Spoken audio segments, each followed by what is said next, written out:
సినీ నటి అశురెడ్డిపై కేసు నమోదైంది. పెళ్లి పేరిట 9.35 కోట్లు మోసం చేసినట్లు ఫిర్యాదు అందింది. పెళ్లి చేసుకుంటానని నమ్మించి పలుమార్లు వాయిదాలు వేస్తూ 9,35,00,000 కాజేసినట్లు సినీ నటి అశురెడ్డి, ఆమె కుటుంబ సభ్యులపై హైదరాబాద్ సిసిఎస్లో కేసు నమోదైంది. పోలీసులు తెలిపిన వివరాల ప్రకారం హైదరాబాద్ షేక్పేట వాసి యనుమల సత్యనారాయణ కుమారుడు వైవి ధర్మేంద్ర లండన్లో సాఫ్ట్వేర్ ఇంజనీర్గా పనిచేస్తున్నారు. 2018లో భారత్కు వచ్చిన సమయంలో అతనికి అశురెడ్డి వెంకట అశ్వినిరెడ్డి కొయ్య పరిచయమైంది.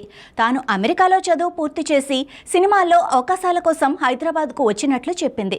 పరిచయమైన కొద్ది రోజుల్లోనే ప్రేమిస్తున్నానని, పెళ్లి చేసుకుందామని ధర్మేంద్రను నమ్మించి ఆర్థిక అవసరాల పేరుతో డబ్బులు అడగటం ప్రారంభించింది. కారు, బంగారం, ఆస్తులు కొనుగోలు చేయించుకొని తన పేరిటే రిజిస్టర్ చేయించుకుంది. తర్వాత అశురెడ్డి కుటుంబ సభ్యులు ధర్మేంద్రను కలిసి సంబంధాన్ని ఖాయం చేస్తున్నామంటూ పండితుణ్ణి పిలిపించి హడావిడి చేశారు.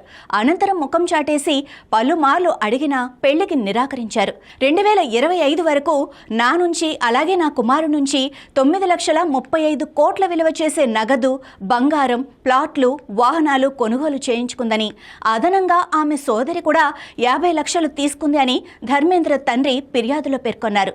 సిసిఎస్ పోలీసులు కేసు నమోదు చేసి దర్యాప్తు చేస్తున్నారు.